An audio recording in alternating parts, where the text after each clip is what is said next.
The program will involve several components, several parts, a presentation, some updates of what we're doing at CNEA, and some awards that we will give. And so you see part of that outlined in this slide.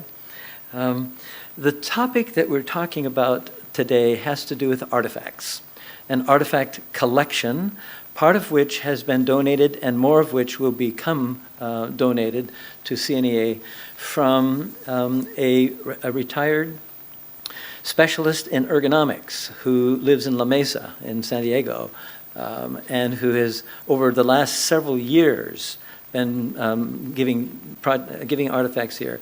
And what you will see in the displays in the hallway are all from his collection. And we have several boxes back here from his collection too. And it has been a tremendous pleasure to work with Dr. Harvey COHEN in this whole process. He will be coming online momentarily. One thing I wanted to say about artifacts, the artifacts in this room, and there are actually probably somewhere around 12 to 15,000 artifacts in this room. In the next room behind me, those are what we've excavated. And what we have in the modulars outside, those we have excavated. We know their story. We know where they came from. In fact, we know them personally because we dug them up. What's in this room consists of donated artifacts, and we don't have their stories. They are unprovenanced. And so what we have committed ourselves to at La Sierra is to make the best use of these finds and learn as much as we can about them and use them for educational purposes, including educating people how to avoid trafficking in artifacts. Everything that's been donated to us, I think virtually everything that's been donated to us, we classify in this way. So we want to learn from them, but we also want to learn how not to encourage further looting that might, well, it does endanger the cultural heritage of various countries.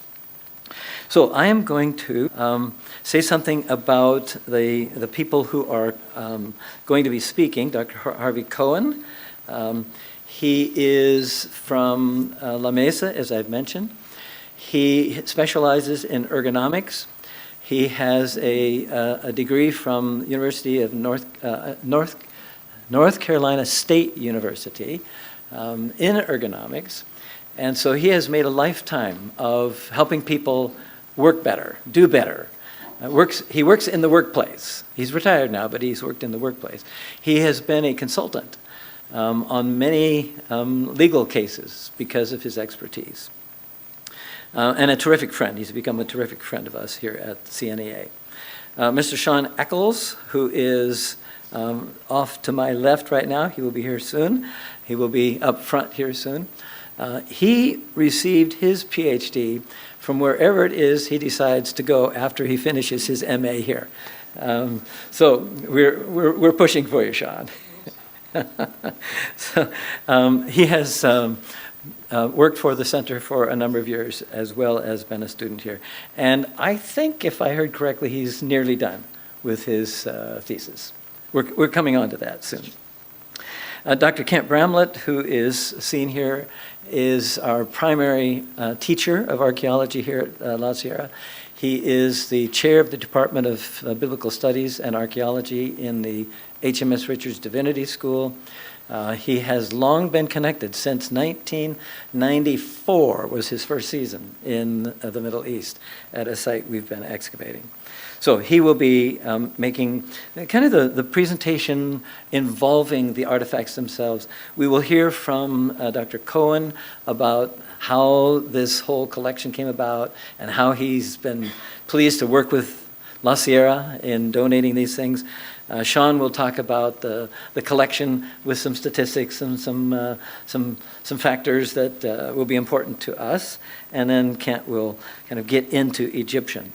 When you go outside into the hallway and see the display cases, they're from different regions. All of those regions represent where Dr. COHEN has brought artifacts from. So you'll see the northern Aegean Sea, the northern Mediterranean. You will see the southern Levant, or Israel-Palestine. You will see Mesopotamia, So those artifacts are all from Dr. Cohen that you look at outside, including in the small case over here, some others. So what I want to do then is turn this over to Dr. Cohen. Good afternoon, everyone. A little bit about me. I am and have been a resident of La Mesa, California, a suburb of San Diego, for the past 46 years. I was born and raised in a traditional Jewish family in New Jersey, suburban New York. I am a retired public health scientist specializing in the practice of ergonomics, commonly defined as the science of user-centered or user-friendly design. My brother is a conservative rabbi in Bethesda, Maryland. My sister has made Jerusalem, Israel, her home since 1960. I have visited Israel personally on 40 to 50 occasions since 1962. My interests have grown through self-study and experiences to be a natural fusion of empirical science, Jewish history, prehistory, Jewish culture, peoplehood, art, and ultimately an appreciation for the field of archaeology. One day, many years ago, post-1967, I was wandering through the old city of Jerusalem to visit a newly acquired friend when he asked me, "Since you live in Southern California, do I know a Dr. Lawrence Garrity?" You know, Southern California is a big place. At the time I said, "Sadly, no, but he sounds like someone I would like to get to know." And that was prophetically the beginning of a long process that brings me here today. About 5 years ago, I finally made the connection with Dr. Garrity and learned about CNEA's plans for a museum and your growing world-class academic program in archaeology. During those 40-plus years of annual visits to Israel, I found that I had amassed a significant collection of ancient Middle Eastern art, largely directly from the Holy Land, but also from other legal sources with provenance, including international as well as local art galleries and other collectors. And I wanted to do something meaningful with it. So a partnership with CNEA was born. I am very excited about contributing to the birth of a new museum open to and for the public, as well as supporting the knowledge and learning of a new generation of Near Eastern archaeologists not far from where I live. I'm equally excited to know that the collection is being cataloged and conserved for future generations. Well, the program today is not so much about me, but rather introducing you to the Cohen family collection. So at this time, I give back the podium to Dr. Clark. So thank you, Dr. Cohen. I appreciate that very much. Appreciate your life story tied to CNEA, and that it goes back many, many years, especially with your contact with Larry Garrity. And so we appreciate that immensely. And what we'd like to do is have Sean Eccles come, say something more about the collection, and then that will move us toward a bit of a presentation on at least the Egyptian components.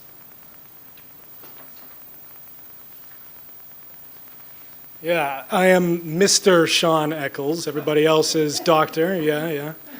So I'm also the one who the university has sent to kind of liaise with Dr. Cohen. So I've had the pleasure of working with this collection. Now, he wanted me to kind of talk about the statistics, but the statistics don't mean anything without context. So I'm going to talk about context, and then you can really appreciate what we have in here and out there. So we have, as Dr. Clark mentioned, a ton of artifacts, even behind me, all the way to the back, from the Chalcolithic all the way to Islamic. So we have maybe 4,000 years worth of artifacts here.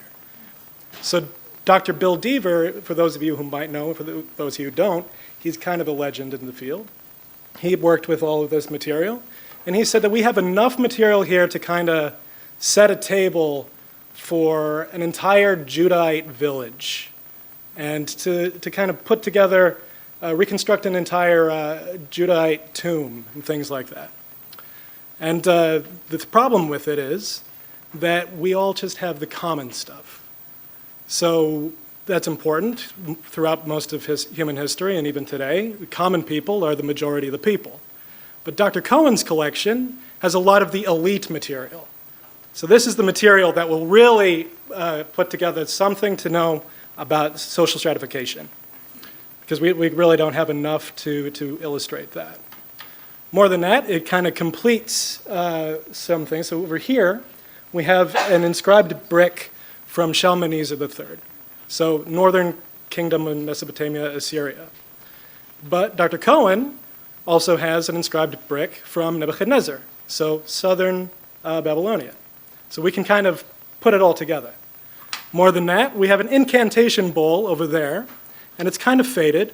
Now, Dr. Cohen has an incantation bowl that is pristine. Now, the thing with incantation bowls is that the vast majority of them are actually fake. So there's a lesson here about forgeries, but not modern forgeries, ancient forgeries. So incantation bowls, they have the little spell on it, and then the idea was you bury it and you trap a demon in this way.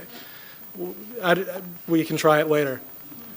So the thing with that is that they have taken advantage of the illiterate public, and so a lot of them are just nonsense written on it.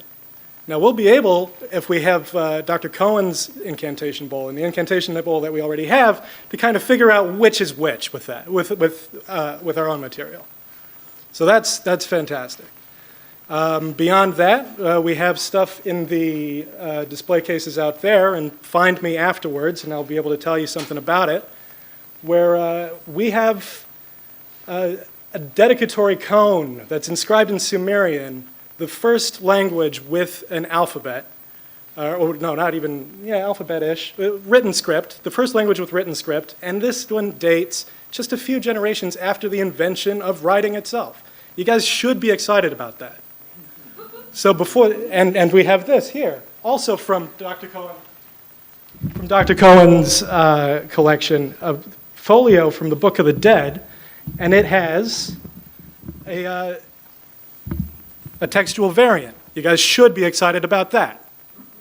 We're going to be getting just a ton of really spectacular material.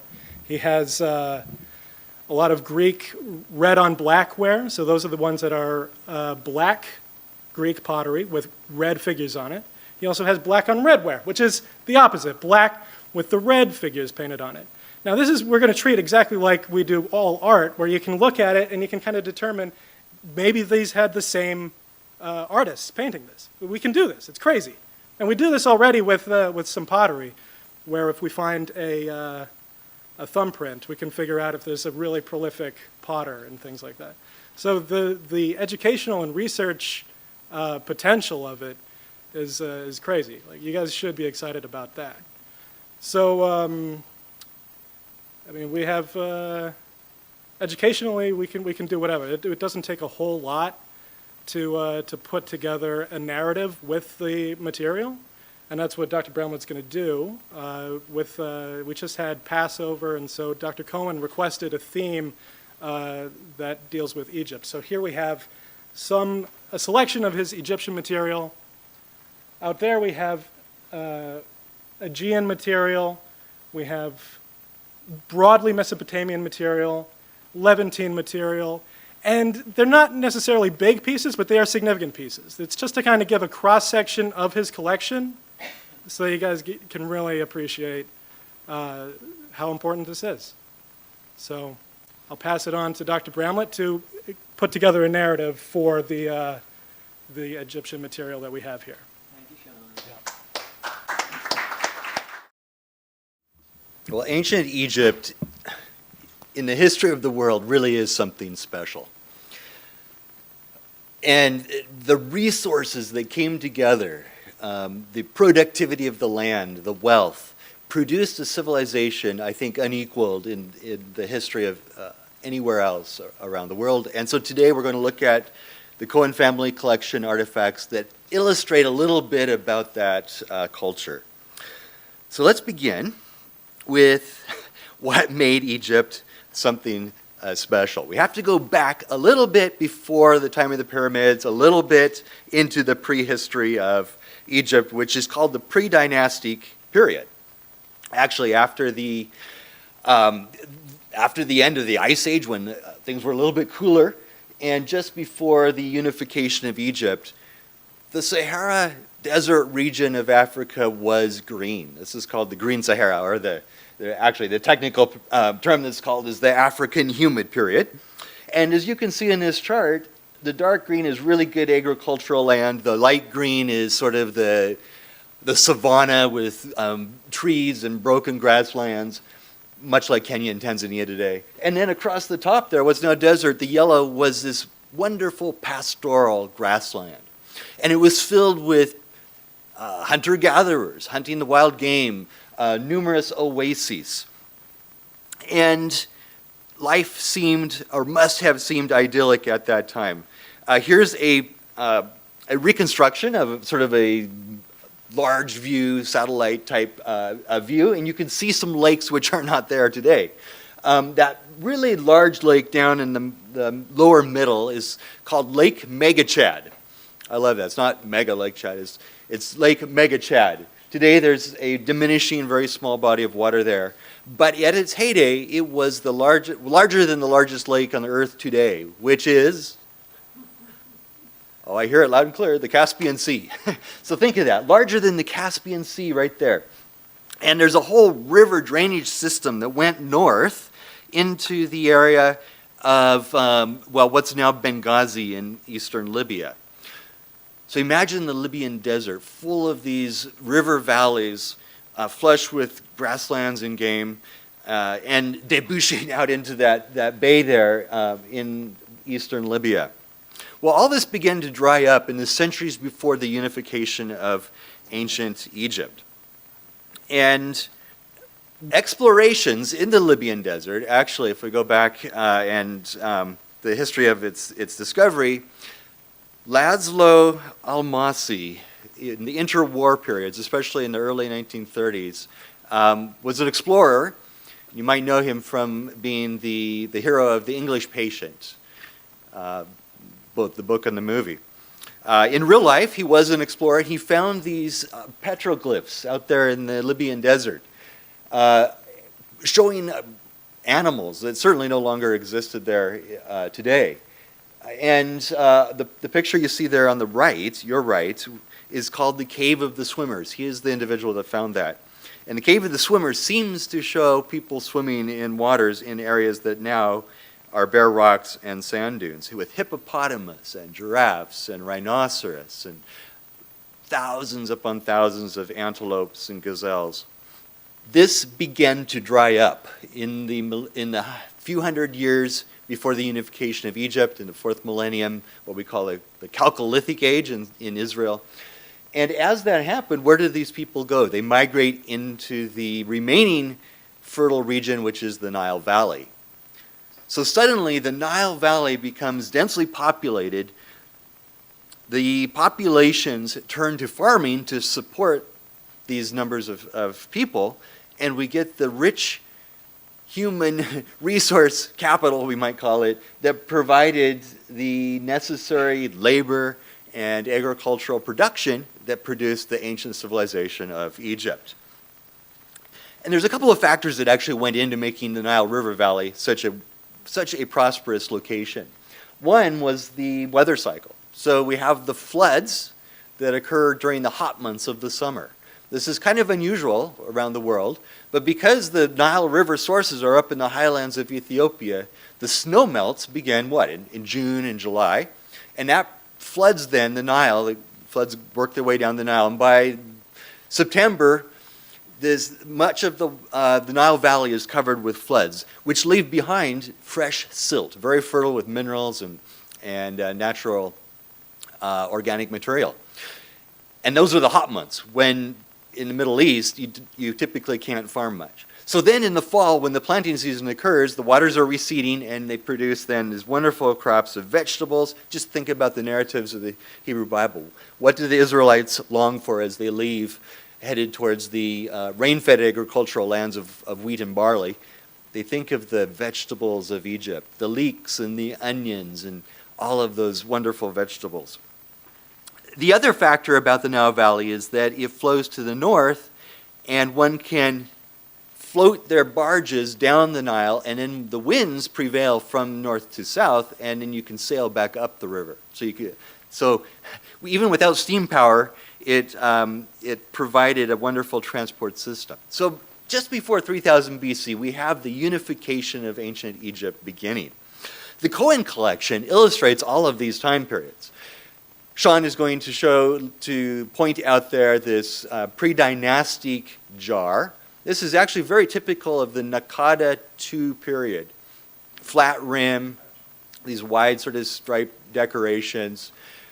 This is before the region of the Nile Valley was unified into one kingdom. So the Naqada II period centered around Upper Egypt.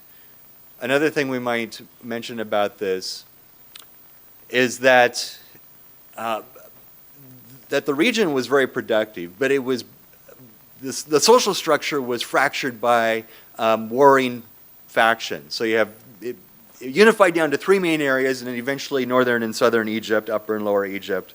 But it wasn't until King Narmer came along, and you can see his palette. This is the very famous Narmer palette that represents that unification. You can't see very well, but it has these two long-necked creatures.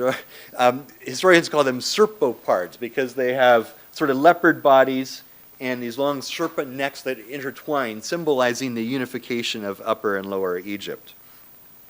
And there's numerous elements on it that show his military victories as he conquers both regions, producing then a unified political structure throughout the Nile Valley. So we'll continue through the COHEN family collection and look and focus on three aspects of Egyptian culture: the death and burial, military enterprise, and texts and inscriptions. Probably no culture on earth has left so visible their interest and concern for the afterlife. The Great Pyramids, right, or Pyramids of Egypt, right? There's more than 100 pyramids, but everybody thinks of the Giza pyramids first. A tremendous investment in the afterlife. In fact, it's been suggested that for many in ancient Egypt, life on earth was just a preparation for the future, for the afterlife. Maybe not so much for the peasants, who initially didn't have a lot of hope for much more in the afterlife. But in later Egyptian theology, they've become more and more included. The COHEN collection includes a lot of Ushabtis. We don't have examples here, but Ushabtis are these little, well, they could be made from clay, from Egyptian frit, various materials, and these were strewn around tombs. They represented the possibility of servants doing the hard work in the afterlife. Some of them actually even show the Ushabti carrying a basket or a hoe or something. And the belief was that in the afterlife, the inhabitant of the tomb, the person buried there, would call to life the Ushabtis, and when he is commanded to help farm or do other menial labor, these Ushabtis would stand in his place. I can imagine that would be very important in the conception of the afterlife. The Book of the Dead is actually not one book. It's a collection of spells or incantations, and Sean here is holding up the COHEN family collection portion of one of those ancient scrolls. Individuals could even commission their own Book of the Dead, and they might specify which elements they wanted in it. There could be hundreds of different incantations. Basically, these were the keys to getting out of difficult situations in the afterlife.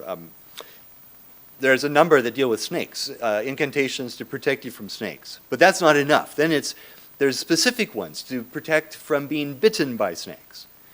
Well, what if the snake wants to swallow you and not just bite you? So then there's one to prevent you from being swallowed by snakes. So you want to cover all the bases here. I picked out here from, oh, and by the way, here is the in the screen the picture of the Book of the Dead that was announced to the media in January by the Egyptian government. This was found in a recently excavated tomb in Saqqara. But there, again, it's a beautiful one, 52 or so feet long. The longest version that we know of is in the British Museum, retrieved. There are various stories about that process, but it was retrieved by Sir Wallace Budge in 1888. I've chosen one incantation to read, and it relates to the Ushabtis.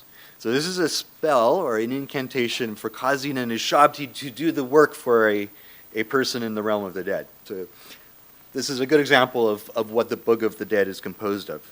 O Ushabti, allotted to me, if I be summoned or I be detailed to do any work which has to be done in the realm of the dead, indeed, if any obstacles are implanted for you, therewith, as a man at his duties, you shall detail yourself for me on every occasion of making arable fields, so farming, of flooding the banks, well, that would be irrigation, or of conveying sand from the east to west. So some construction-related jobs. Here I am, you shall say. So it's the formal incantation to make the Ushabti do these various tasks, which would be common in the labor system of ancient Egypt, where farmers during those summer months have to do work when they're not planting or harvesting. They have to do construction work for the central government. Canopic jars, another aspect of death and burial, of course, is mummification and the placement of 4 vital organs in these special jars called canopic jars. Sean is showing you one from the Cohen family collection, and there's the head or the lid of another one on the counter. Each of the 4 canopic jars has a different animal or human head, and each one is specifically to house the stomach, the lungs, the liver, or the intestines. The heart is actually left in the body that's mummified. And the brain, well, who knows what that was for. So it was scooped out with metal hooks and extracted through the nose. You wouldn't need that. That's just extra baggage. Yeah, I wonder what happens to all these guys in the afterlife. All the organs but no brain. If only they knew. The military enterprise, another aspect of Egyptian culture, actually all empires of the ancient world, involved taking care of the enemy. And tombs, monuments are probably the most popular theme of rulers is to show what they did to their enemies in various ways. One of those motifs that becomes popular in the Old Kingdom is to show the kneeling captive. Both on temple walls in sculptured form and in the round. And now Sean is showing you from the Cohen collection one of the examples of the kneeling bound individuals. Particularly in the 5th dynasty, I think these become popular, and many of them were broken. In some ceremony, we call it ritual breaking or ritual killing, and their necks are snapped off or their body, probably in the process of illustrating what would happen to these enemies. Let's talk a little bit about the art of these forms. You're looking at a New Kingdom, or an Old Kingdom version, and in times past, art critics would say, well, Egyptian art isn't at the level of classical Greek art or 19th century sculpture.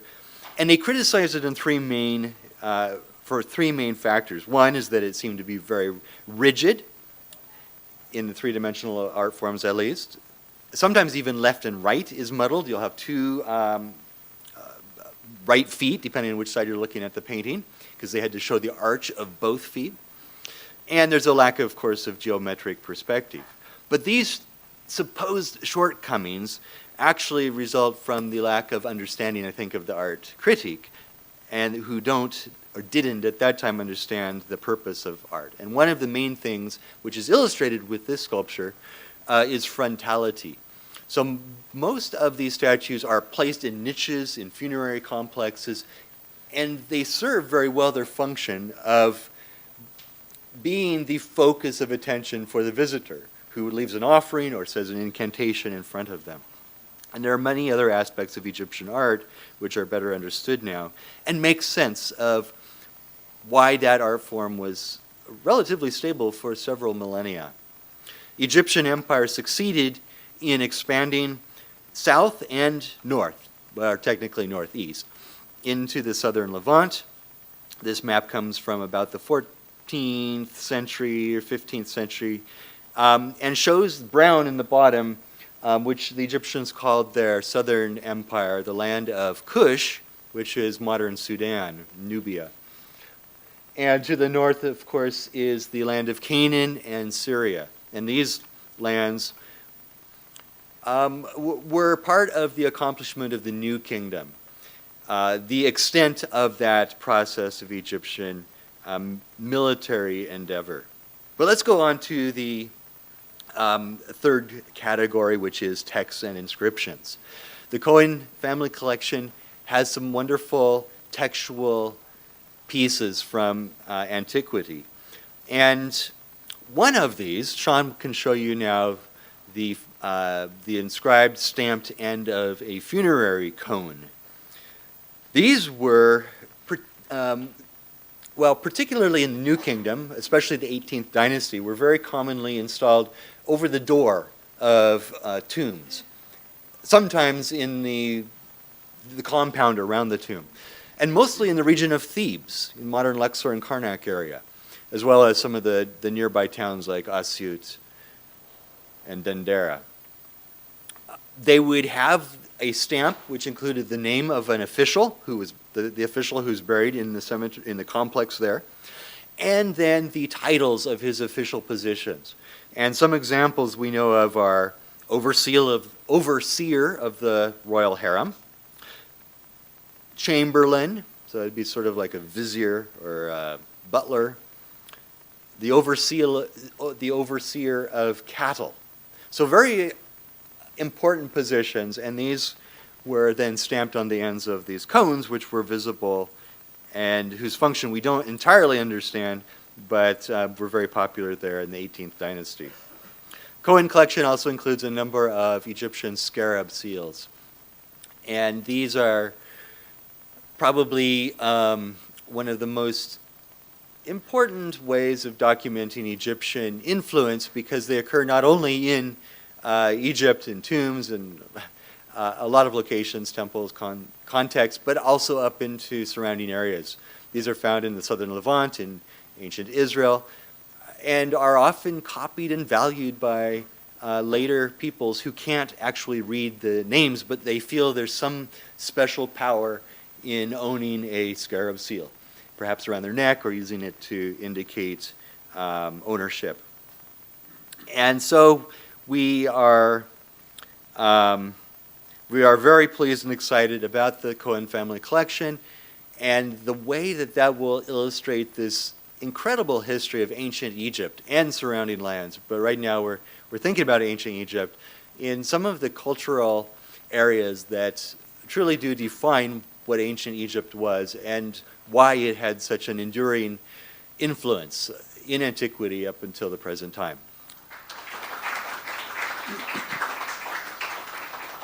Thank you, Kent, for embedding Dr. Cohen's artifacts into this historical narrative, and Sean for showing us what these artifacts are up close.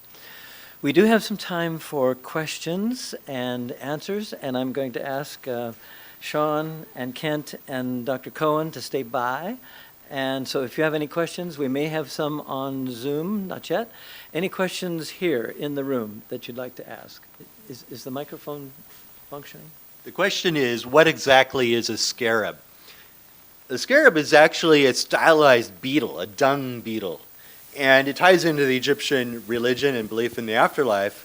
They watched how the dung beetle brought life out of death. So basically, it would roll a ball of dung, lay its eggs in it, and then the new generation would hatch out of that dung. The ball of dung also symbolized the sun, which was so important in this cycle of life and rebirth. And so it came to be this symbol, really, of life and rebirth and the belief in the future. And then it was a very convenient device upon which to place one's name. And they were usually drilled from end to end, so you could put a string through them. And became kind of like an identifier or a calling card. Who are they made for? Well, initially for officials, so important people, and they could actually use them to stamp with. However, I mentioned they became popular in other regions, for instance, ancient Israel, the land of Canaan, and up into Syria. Many times they seem to have just been treasured as amulets. And sometimes the text on them is all garbled, doesn't even mean anything. Actually, many of these in the picture are Hyksos era scarab seals. The Hyksos were those Canaanite peoples who ruled Egypt for a century and a half or so, around 15 to 1600 BC. And they couldn't really read Egyptian hieroglyphs, at least not very well, but they tended to repeat certain symbols, like the Ankh, the symbol of life, and a few others. And so they actually don't say too much. Other symbols, like or scarabs from the time of Moses, would have his proper throne name on the scarab. Okay, so if you are listening in, Harvey, you have been a wide collector. You've collected from a number of countries in the ancient Near East, including Persia. When we go out and look at the display cases, we'll see some things from Persia, Mesopotamia. We'll see some things from Greece. We'll see some things from the Levant. Most of what you have done, because of your own interest and your own background, has been from Israel, right? Is that correct? That's correct.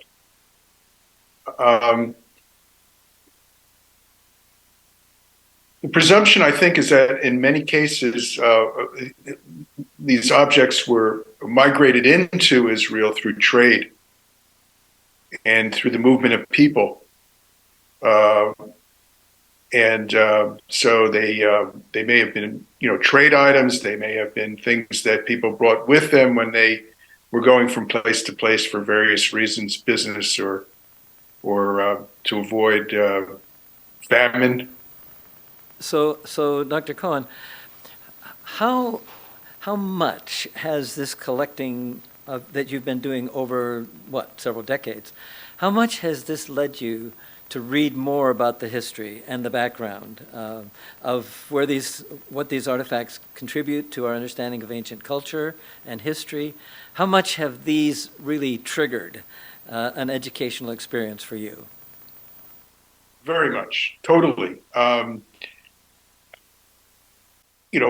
40 plus years ago, I had kind of a primitive interest.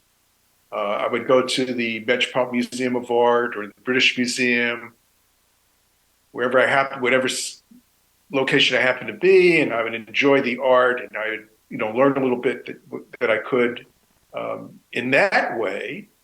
But then by collecting objects, I would try to read more and understand more about what I was seeing in the context of the eras, and so delving, it caused me to delve more and more into textual self-learning. Of course, also in Israel, I was there so much. I got to know many archaeologists, field archaeologists, and got the opportunity to do a little field archaeology myself, helping out, and learn some of their techniques and some of their tricks about how they identified things. For example, by taste. And also got to know many folks in the Israel Antiquities Authority. So it was a process, and you know, a hobby which became a passion. Any questions, any other questions here? Please, we have a question. Stuff here. How do you find that kind of stuff? Do people sell it on the street, or do you go underground and try and find somebody that's got the stuff that dug it up themselves, or? You start getting referred to people, and you then it takes some time for them to trust you, you to trust them, or vet each other, if you will, through contacts like Dr. Garrity and archaeologists that I knew in Israel. Then you begin to travel into back rooms and catchments where things are stored. You get to go to the West Bank and visit villagers who are working their land and happen to come up with something, and they say, well, take a look at this. Or spend some time with them doing some digging in their fields. And I had the experience of actually discovering many of these items myself. Yeah, it takes it takes many years, and it takes a passion and an interest and contacts and contacts leading to a network of people that you meet over the years. Okay, Gary has a question. We have a couple more, and this will probably be all that we have time for. So 3 more questions. Please, Gary. Dr. Bramlett, you mentioned this Hyksos period. Sorry to sort of wander away from objects, but I can't help wondering about the relationship of the Hyksos period to the biblical story of the captivity. Could you comment a bit on that? Yeah, sure. The Hyksos period is unique in Egyptian history in that this foreign people group, Canaanites, ruled Egypt. The Egyptians were always afraid of getting too many foreigners, and they had a very strong self-identity. You can read their literature to get a sense of that. Over a period of time, it seems, there were migrations into the eastern delta. This is the land of Goshen in the Bible. And at some point, from Avaris, which is their capital there in the delta, they ruled the northern part of Egypt or Lower Egypt. We know from archaeology that they are essentially Canaanites. There were also probably peoples from further to the north, Hittites and Hurrians. The suggestion has been that this would have been an optimal time for Joseph to have risen through the ranks. Why? Because they would see him as a fellow individual whose ethnicity was from, the southern Levant.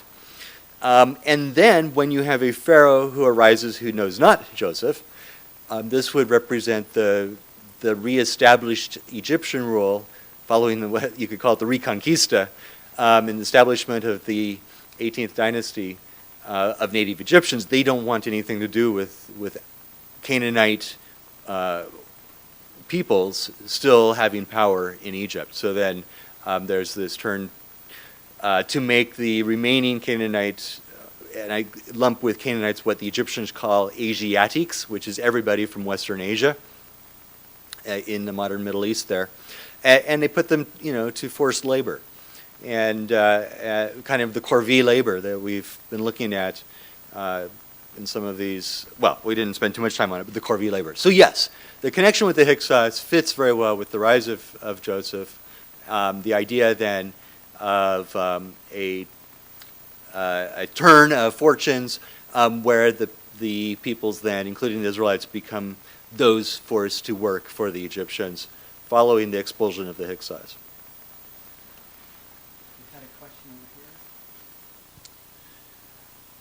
Hi, Harvey. This is Larry Garrity asking this question. I've known a number of collectors through the years, and most collectors, want to keep their collections at home and protected and share it with a few treasured guests. But it's unusual for somebody with the kind of collection that you have to want to give it away, so to speak. And what's happening here this afternoon illustrates your generosity, because a whole group of people are here in person, as well as many people online, learning about the history of Israel and its surrounding countries and so forth. What motivates somebody like you, and not just like you, but you personally, for wanting to share in this way that makes such a difference to such a large group of people? So I'd just like to know the psychology of a person who owns so much, who's willing to give it away. Okay. As I said earlier, my interest began going to museums. The Metropolitan Museum of Art in New York, many, many times, the British Museum, and many others. And that sparked my interest. And from there, it became personal experiences in Israel and other places throughout the Mediterranean region. Collecting is difficult from countries other than Israel because it isn't legal or encouraged. But in Israel, there is a system where objects can be obtained through the Israel Antiquities Authority's certification, and that makes it legal for export. And because of my interest as a member of the general public, if you will, from museums, it occurred to me that that would be a great thing to do for others. And we're better than in a location close to home in Southern California, with a new museum that's evolving, but also for use by trained and training new archaeologists. I mean, it just was the perfect fusion of how my interests evolved. I can't take it with me. They're not going to go in my tomb. I'm not going to be buried in a tomb. I'm going to have a traditional Jewish burial, very modest in a pine box. So they should be offered to the public. And this, I felt, was absolutely the best way to do it. Thank you, Harvey. One more question, did I think? Please. As lay people in this room, I'm certain there are many others who are wondering, how is it that being surrounded by these thousands of pieces and artifacts, how is it that a country is willing to share or allow us to collect, not only in this country, but in this university, so much history that has come from, it sounds like, mostly Israel? What type of relationships exist? What type of things are in the history to allow this to be exported to the United States? Yeah, the fact of the matter is that these objects, it's like there is so much there that these objects are not even the tip of an iceberg in importance. Clearly, the most important objects are protected, and rightly so. But when you cannot dig anywhere without finding something, whenever there's a road to be put in, there has to be an archaeological excavation or a building to be built. objects such as I have are just the best of, among the best of ordinary finds. And so in Israel, the feeling is there is an established trade or in ancient art. And as long as it's regulated through the Israel Antiquities Authority, they're fine. They're fine with that. It helps tourism. And I want to add, Harvey, gratitude to you for the responsible way you have paid attention to legal and cultural issues as you have now one of this spectacular collections for training and for the public. So our hats off to you. Thank you, Harvey, for your responses there. Now,